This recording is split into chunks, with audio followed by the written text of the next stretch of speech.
Hi, it's Daniel Lucas, and thank you for joining Chasing Energy today. I'm your host. This is episode number 44. Wow, 44. I would love it if you could subscribe to the channel, especially through your podcast listening choice. We are on almost every platform, including Audible, Spotify, all those. And maybe just sort of follow the show from time to time. If you could leave me a feedback on this episode, that would be great, a review. Anna Hindell is the guest, and I'm excited about this because she is a therapist in New York. Now, the reason I'm excited is because some of the most inspiring people I know, Chris and Michelle, Lauren Clemente, I'm talking to you. These are people who set a benchmark for performance and, quite frankly, having an amazing and inspiring amount of work-life balance that makes me really want to step up my game. When I think about how I make excuses to not do this podcast in my free time or give it more time, these are people I think of and go, look at how much they're accomplishing. Well, that very much plays in today's episode because I wanted to talk to someone specifically about how therapists deal with people in New York, where expectations are higher for performance, for what you can and what you're capable of. I was going to say what you can do. And I know some of that might be a little bit of a stereotype, but in my experience, they definitely expect more from themselves and they're very productive people. Well, how do you manage being a therapist? And in Anna's case, a therapist who also teaches yoga and help these people to achieve what they're wanting to do and still have a little bit of peace and calm in the process. And that's what we sort of untangle today. So here's a quick uh, rundown. I've put Anna's Instagram and an interview she just did right at the top of the show notes if you want to open that. And what we get into today is helping you connect. What are the exercises you can do to help connect with what's going on in your body and mind? And some of that is body scans and how she leverages that. There's also an exercise we talk about where she actually has them literally change chairs to talk to different parts of what you might be confronting within yourself. I thought that was a great literal example of sort of talking to the different voices that are competing for your attention in your head. Noticing your breath and identifying what causes it to change when you think about certain things. We do a pretty deep dive on leveraging curiosity, and specifically in terms of how do you leverage curiosity against imposter syndrome? Now, that's not something I've heard anywhere before, so I was actually kind of proud that the conversation went that way. And then there's a little bit of a lesson there on tension and boundaries and kind of how to identify when our boundaries are being violated or we're not doing what's in alignment with what we feel is best. Thank you so much for listening today. Anna, it was such a pleasure to connect with you, and I can't wait to do it again, to be honest. Have a great day. Thank you for listening to Chasing Energy. Oh, and one last note I wanted to add before we get started. I was sick as a dog when I recorded this interview. If you ever see clips from it, you will see an herbal tea. And the other thing is that I always stand for all my interviews. This was the first interview I sat down for because I couldn't even stand up and not be exhausted. So you'll hear me sort of struggling to, get words out of my mouth from time to time. I apologize for that. My throat was so sore, and I had to cut out a lot of the coughing segments. So I do apologize for that. And what I did take from it, because it was a learning moment, was I have actually gone against my energy level and started sitting down for interviews because I found it to be a little bit more personable. I don't know that I'll do it every time, but I've noticed I've maybe done 4 interviews since this one, which was around the holidays, and I have started sitting for interviews. So it did cause me to change a little bit of my approach to how I talk to people. Again, hope you enjoy the podcast. I was right in the middle of going through COVID when I did this interview, so I do apologize for that. Anna Hindell, welcome to Chasing Energy. How are you today from New I'm York? really good. Thanks, Daniel. I'm really happy to be here. Oh, I'm so grateful that we were able to connect and that you're bearing with me today in my current condition. Thank you for making time. I'm so excited to have you on the show. Can you tell people a little bit about what you do in terms of your therapy practice? Sure, sure. Yeah. So I am a Gestalt therapist and Iyengar yoga teacher. And I like to say I help people connect what's going on in their body with what's going on in their mind. Um, I think people think of therapy as just sitting on the couch and talking, but the approach, which is really rooted in Gestalt theory as well as yoga, the practice and the theory, is really about including the body as really the house of the emotion. And it's the body that informs the mind. So I essentially work with people to get them more in touch with their physical experience, which really takes them into the present and just a more grounded and connected state of being in the world. And it's really from there, from that connection, that we can get informed about what we feel and what we want. And from there, we make decisions about our life and what direction to move in. So it's an exploration. It's really, I work with people to help them get to know themselves so they can then figure out what's best for them. Definitely not my job to have answers, but just to help them get to know what's right for them.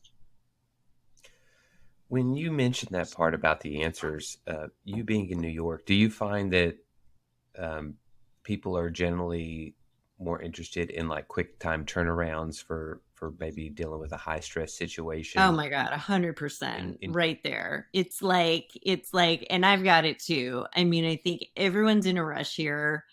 I always think us New Yorkers are friendly. We just got somewhere to go. So, um, but there's definitely, I think there can be a real hustle type of mentality here. Even if you got your job, even if you're secure at your job, there's just a lot of like, seemingly there's a right thing to do, a better thing to get, a real striving mentality, which is good and serves us well if we use that and we're aware of that and we know how to kind of turn it off so we can be present and chill out. Yeah. Now you're sort of tying into how your yoga practice sort of intertwines there with the turning off. Can you talk to me a little bit? I know that when we had talked earlier, you help people connect with what's going on in their bodies, with what's going on in their minds.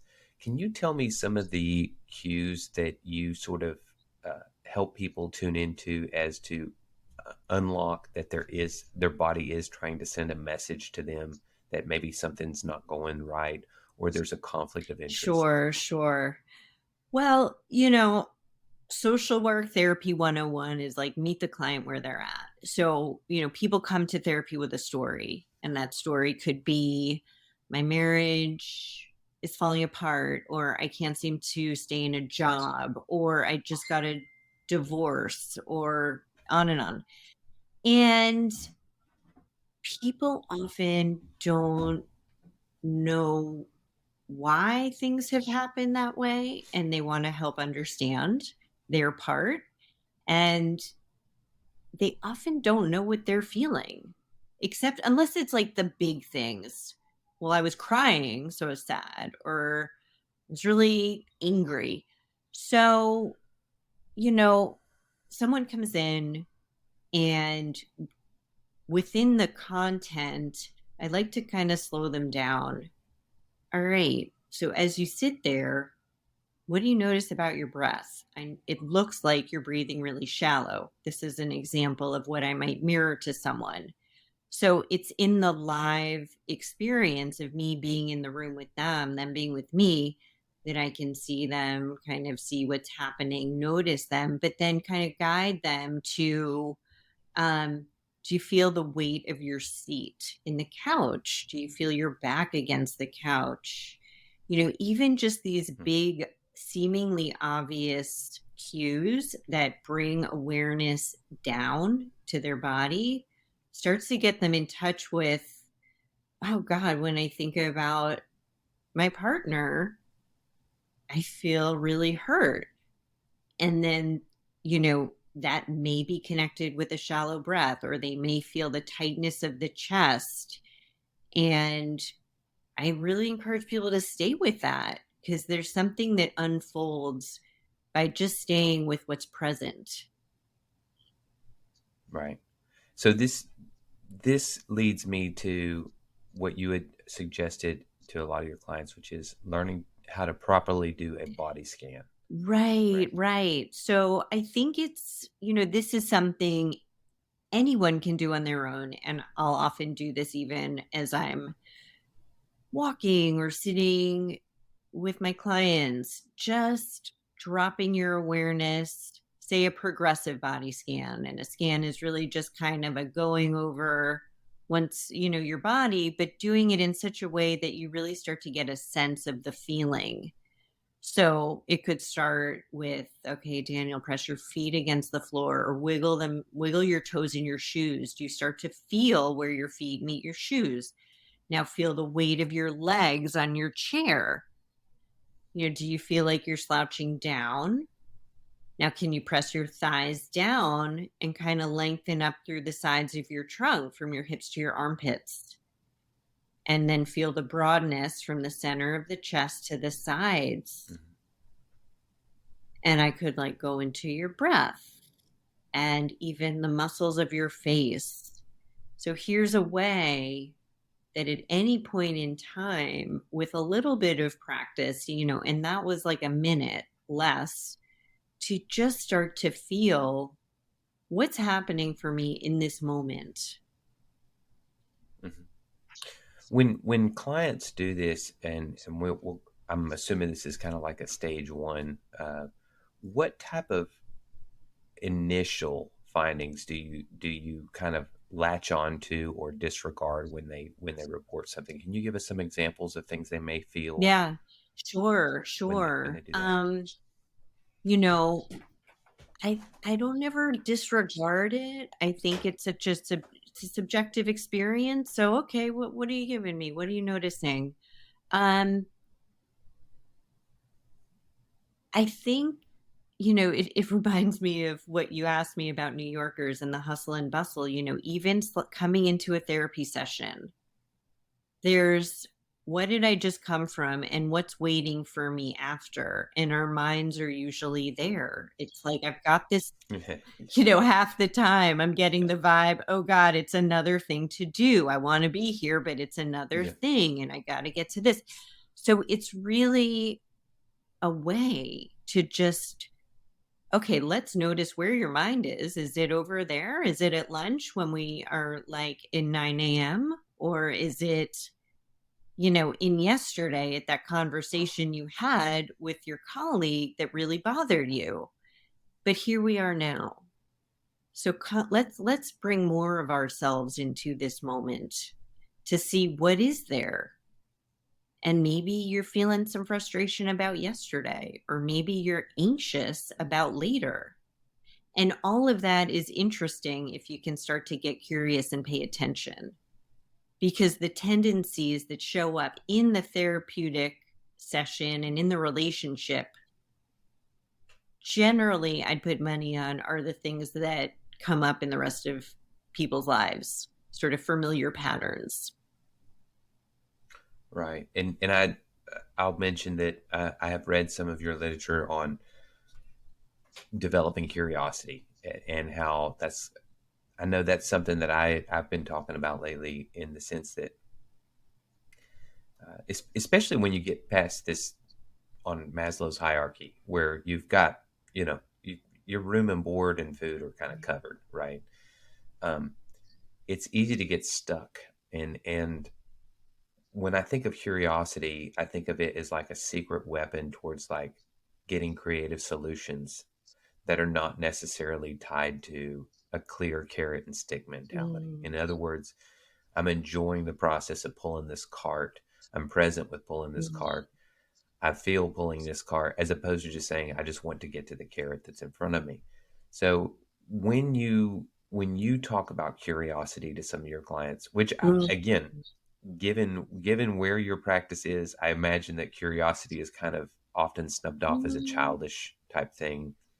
Um, every when we're children, yes. we're very curious Yes. naturally, Um, um, but I feel like yeah, it's a little bit disregarded as we get older. That it's well, that's right. not a There's clear a lot of goal. like, There's not a clear, why do I yeah, need to get curious when I just need to figure out if I should stay or leave my job? You know, or like, right, why do I need to get curious about what I'm feeling if I have to make this decision later?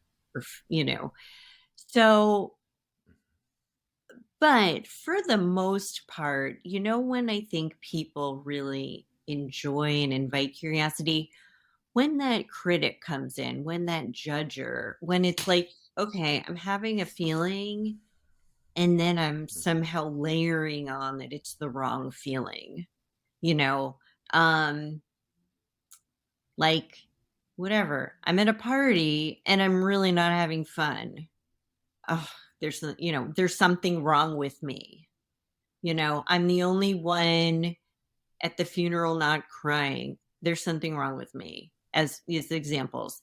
So that's a really beautiful place where I could say, you know what, Daniel, let's just put that judger to the side right now and stay curious about the initial feeling. Like, oh, you're right, not having fun at a party. Maybe there's something about the party that's not so interesting to you, or the people are not so fun for you. Let's look at that. yeah, yeah, and I can relate to that sentiment. When you when one becomes a bit of a homebody and you get in a routine of going home every night at a certain hour, then you go to a party. It I feel that same tendency to go, okay, I've been here for 30 minutes. I can leave now. I want to leave now. But the curiosity part of me is going, what do you think is waiting for you when you leave here? It's just a habit that there's a process and a Mm. routine waiting for you when you get home. And uh, but also, I don't want to Yeah, digress yeah, about but me, but I'm excited about the your story. the I'm like, maybe there's something really okay, exciting about that um, routine. I think that the thing about the routine of, well, I get home and then I make my own dinner and then I stretch for a while and then I write and then I go to bed or play music, which is very one, and then I go to bed. But what I will say to that is, um, the other part of me looks at things and says, in order for you to grow your circle of friends, Mm, in order for you to grow your network, in order for you to express empathy for others, you have got to be in a setting that engages that. And emails is not a mm, substitute for that. So I find myself in this position where I go, you know what? I know that it's more comfortable to just go on home and skip this or make it short. But the other part of me says it will be more fulfilling if you connect with one person today. Can mm, you connect with one person? So that's a typical sort of mhm, dichotomous decision making that I get stuck mhm. in when I'm curious with myself, if you will. Um, Imposter syndrome. I can only imagine, and I keep going back to where you are because I only in the last few years did I start spending time in New Yeah. York. And the one stereotype I'd already always heard was how Oh, fast they yeah. walk. And and it wasn't a problem for me because I was a very big time runner at the time. So I was like, I can walk as fast as anyone out there. So that I enjoyed that people had a place to go and they were determined. So there were a lot of that. But what I want you to elaborate on is a little bit about imposter syndrome and how you kind of walk your clients through that. And by the way, nowhere near New York. I have definitely struggled with imposter syndrome, especially when I left my job at 20 years Mm, and went to a different role. I thought to myself, they're going to find out I'm a fraud. They're going to find out that I don't know anything. I've been under this right. sort of shell, um, which turned out to be one of the most wonderful growth Mm, experiences for me.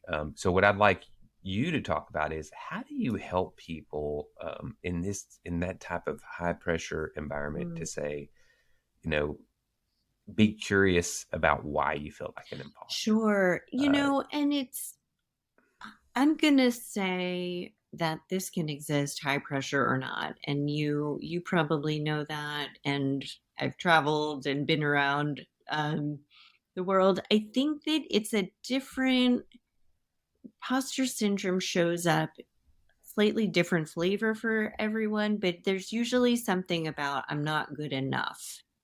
I'm not. Right. And so let me clarify. When I talk about New York, I think the difference between that and say another general area is that the expectations for Yeah, somebody tend to be yeah, right. higher. So I could Or see imposter syndrome being bigger there because there's a lot of areas where if you the expectations in New York are higher yeah, than I I think most understand. any I place. think I think what you're and it's interesting. It makes me think of the word boundaries because so much of the work that I do with people that have imposter syndrome and that sort of expresses itself as I'm not good enough, so I'm going to work harder and faster and do more to try to prove myself and then reach that.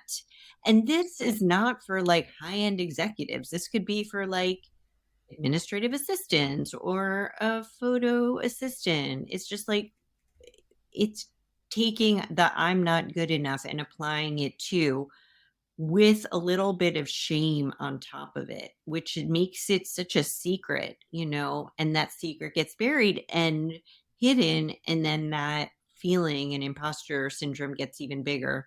So, I end up actually working with a lot of people on boundaries with this sort of the boundary Mhm. of um, look at how you make yourself ragged and you keep yourself in this situation. And so a boundary would be stopping working at 7 p.m. or 6 p.m. Mhm. And then, a lot of insecurity will come up. I can't do that. And I think slowly, um, I guess this is one sort of indirect way of getting into it, but it's starting to pay attention to your needs. I'm so Yeah. tired. I don't feel good. The way that I'm living my life, the way that I'm conducting myself. And it's getting driven by this feeling and thought that you probably learned at a young age in one way or another. So we may do a little exploration there and then really Yeah. kind of dissect and get to the bottom of like where you learned this whole story of not being good enough, and then how you keep it alive and how, and then there's a lot of like both what do you want, but starting to cultivate that empathy and compassion for yourself, which is like a really big process, but it really is are the ingredients to start to feel like you're valid and worthy and someone who can say, I need to stop working at 6 because I matter, or I need to leave this relationship because I matter. So, it's kind of, it goes back to curiosity, even with imposter syndrome. It's like, wow, let's not just go on autopilot with this moreness because what you're doing is feeling the Mhm. same way, except making yourself exhausted and running yourself down and kind of get into the curiosity of like, what are you feeling? What's it about? Is this what you want? And slowly from there, and a lot of that is like feelings from the body emerging. It's from there we get to go, like, I don't need this job. I can Uh huh. I can certainly see this line of questioning. Is this what you just said? Is this what you want? Where's this going? I can certainly see being in your chair and saying things like, "Well, it's not what I really want, but I'm willing to go through it right now to get what I want eventually." And uh, I say that because this is especially with boundaries. It's so funny you bring that up. That was my number one learning lesson from this year. Was I read that book front to Yeah, back I love that book. boundaries. And it was really started off so corny. I was really about to skip that book because their examples were kind of dated, and but it turned out to be much more one of those things that came in very generic, but hit home in a lot more ways than I ever could have counted on. But with boundaries, we talk about Mhm. needs and permissions. And my mistake is that I based a lot of my boundaries as being sort of endless. Like I can give as much as needs to be given to others. And I based that on, in some ways, my father, my late father. And only after, things sort of whatever with the relationship, or one of the things I was working on sort of fell apart over the years, I sort of came to this epiphany that I held him in such high esteem because he seemed to have an endless repository for patience and things like that. But I also ignored the consequences that happened. I was thinking of a very specific period of my young life with my father, and not how my father eventually his boundaries were Mm. violated, and there were dire consequences.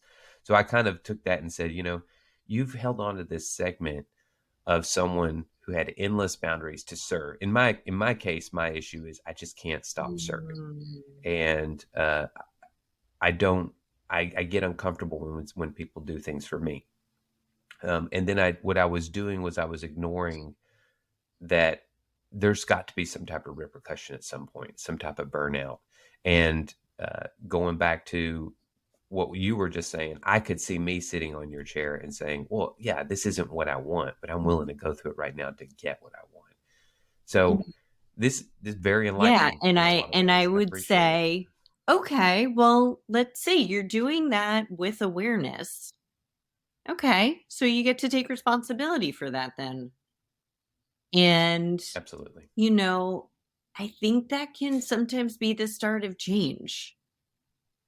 Even that shift from, and I'm not saying it about you, but just anyone of like, here's this thing that I do, to I'm doing this and I'm taking responsibility, and I know I run myself ragged and I endlessly give, but this is what works for me right now. It's like, Yes. okay.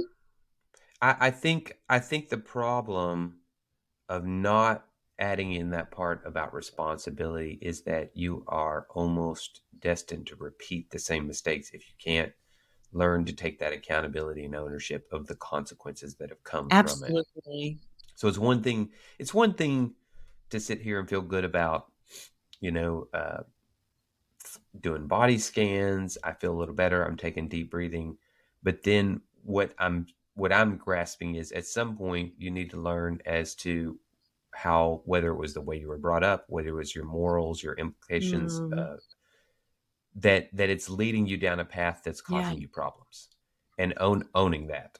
So I'm responsibility and accountability for not enforcing your Mm, boundaries, I guess is what I'm saying, makes it to me much more easier to go through that discomfort of enforcing them, saying, no, I'm not going to do this. This is not the person I am. mm, You've asked me for this like 3 times in the last three mm, weeks, and I told you the last time was the last time. So that to me is the mm. uncomfortable part. Those conversations where you say, I can't Yeah. do this anymore. But the only way that I can do that is to think about, I own the Mm, accountability of the consequences that I've done to myself, yeah. and indirectly Yeah, others. this is actually making me think about, you asked at the beginning, like a little bit, tell me what Gestalt is. And so I'll do the like little Right. mini thing here that, so Gestalt type of psychotherapy, and it means whole. And the idea is really that as humans in the world, we're always striving to feel whole. Yet we exist in all these parts and we show up in these parts. And as a Gestalt therapist, when you talk to me about your, is a little bit of a conflict. I want to keep going and keep going. I want to stop. So I help people kind of tease out these different voices It's like, okay, there's the masochistic voice. You're just going to keep going, dig your heels in no matter what. Doesn't matter. Yeah, but let's bring out what the other side of you says, and can we have a dialogue? And I literally, and this is a very Gestalt thing, I didn't make it up, I literally will have you in the seat, and then I have you move over to the other chair and kind of imagine and really get this dialogue going. And I think what it does. When they move to the other chair, are they to take an opposing Yes. side Yeah. of You a really particular take a issue? moment and you imagine what it feels like to be that masochist and really that slave driving, voice that you have. And then you kind of come over and then you embody the like, but I'm really tired and I really want to break. And, that's another way of coming into the present, taking on some curiosity. And I find that it really leaves people to kind of tease out that these are different sides versus, oh, it's just the thing I do, because it's like, well, it's really complicated actually. And then we get to kind of get into a little bit of perhaps the healthier side that's actually wanting a boundary that might not be as loud because you're just not used to it. Just the thing I do and just the way I am. Right. This is just the There's way a lot I of, am. oh, I'm this type of person who I just do this thing. And it's like, well, we're not really machines like that. We always have choice and we always have, but it's about really slowing yourself down, bring yourself into awareness of like, what am I doing? How am I doing it? What choices am I making?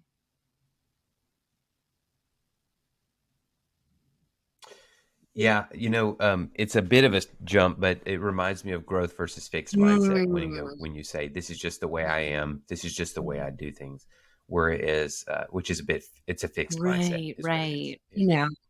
This is what I do, this is what I'm good at. I'm not good at this. I'll never be good at this. Things like that. I could never play. I just did a solo lecture podcast on growth versus fixed mindset, but that book's been around forever. Carol Dweck. And I generally recommend people read that first and then go on to things like grit. And because those are more built upon the idea of you've sort of mastered, or at least I'm not using the term master, you understand mindset, growth versus fixed. And then you can start to add on some of the steps that come with that. One of the things I was looking up while you were talking, I've heard this movie referenced in several books that I've read lately, and it's called Inside Out. Have you heard this? I've heard of it. Yeah, I don't think I've seen it. So it's from Pixar, and the reason I bring it up, it apparently it wasn't like a huge hit or anything, but I remember watching the movie and saying this is a very advanced concept for children. And so the basic premise is this, and I know we have like 10 minutes left, so I need to be quick. It's a little girl, and then the movie is about all the different emotions inside her head, and their characters, and how joy, fear, happiness, and all those play a role, nostalgia, and then the dominant emotion will make her or cause her to do a certain thing, anger, for example. And when I think about that, I think of like when I'm facing a situation, I think in my head and go, okay, which one of these emotions is really trying to tug at me right now? Why am I feeling compelled to do this or not compelled to do this in a particular case? Why do I feel like I have to leave this party right now? Right. Isn't this just, so timely? Like, here we are coming into the holidays, going to family things, seeing lots of friends, and, you get in the party with your family members. This one rubs you the wrong way, and that one rubs just, went down that whole storyline again. And it's like all these different triggers. And that's a place where, my sense is like, it's really healthy to be like, okay, I'm feeling a little irritated by you. You're doing your thing. But am I gonna like act on that? No, I'm gonna, be an adult and breathe and smile Yeah. and like excuse myself and go get a drink or something. Right. But like, Right. let This is me, why people do dry January and not dry right. December, Well, by the way. right. Or get your seltzer water, whatever it may be. But Yeah. um, it's like good to feel your feelings, be aware of them, prep yourself for what you think will happen. You might feel less of them if you know what's coming. And, humor always helps with this stuff too. Absolutely. And one of the things I always lean on, because it seems like, actually, it doesn't seem, I'm quite certain that in the last 5 to 10 years, family gatherings have become much more frictional if you aren't politically Yeah. aligned with an issue, versus 10 or 15 years ago. It was kind of like a conversation one or two people would have. It wasn't the main sort of topic. But what I always lean back on, Anna, when I have that friction is I always say, you pick your friends, you love your Mm, family. And I don't have to agree with you, but you're my cousin, my brother, my mother, whatever. We're gonna work this. We're gonna be dealing with each other. Now, that doesn't mean that I feel the need to retort or anything like that. And in fact, often it's just I listen because they're wanting to talk. One of the things in your article that you talk about is surrounding yourself with mm, people you love and accept you mm, unconditionally. Um, this is vital as we are such a goal-oriented mm. people in New York City. Can you elaborate a little bit on that? Yeah, it does kind of get into what we're talking about with family. It's like, I think of it like you get to pick your friends and your community. Those are almost like your family of Mm-hmm. choice. And, um, relationships, Gestalt is a very relational approach. And one thing that I love teaching yoga so much, but it's not as relational in that I will teach a class. There's not, and I get the information from how a person is moving and their face and if they are um, focused or distracted. But in the therapeutic um, room, there's this really back and forth experience with someone, and that that helps us feel ourselves. Like I can see you looking at me and I can feel you. I can feel myself. I see you nodding. And that makes me feel more of myself in my chair. And, um, the small of it is like we need people. But I think sometimes our egos or um the way that we're not like raised in villages anymore, there can be this layer of like, I wish I didn't need people, or needing people is not good, or I don't want to need Mm-hmm. people. And I'm like, oh, like let's be curious about that. Like it feels good actually to be with people who really accept us as we are and take our good with our bad and our bad with our good, and hopefully we do that with the other people in our life that we choose. So all of that I think is like food for the soul, and it's just as important as like our sleep and how we eat and if we move our bodies. It's like, are the people in our life feeding us, and are we kind of relating and feeding them in the way that works too? So that's Mm-hmm. all to say, it's just another way to kind of enjoy your life, right? Like we got one Right. ride here. We got to kind of take stock of like what's working and how to have a little fun, right? Isn't that the point? Yeah.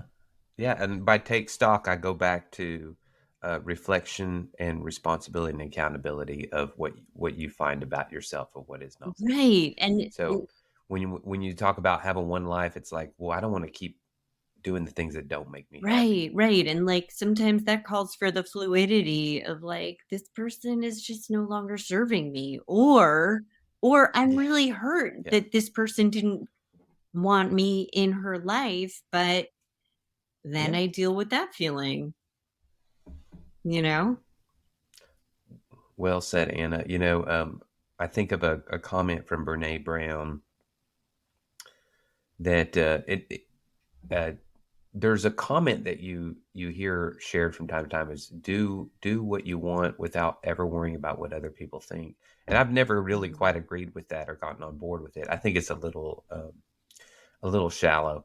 But what she says is you should have on your right hand the 5 people that you do care that you do care what they think about you when you make a decision. But it shouldn't be a super long list of everybody in your. Mm, So if you're going to make if Anna's going to make some big life changing decision, right?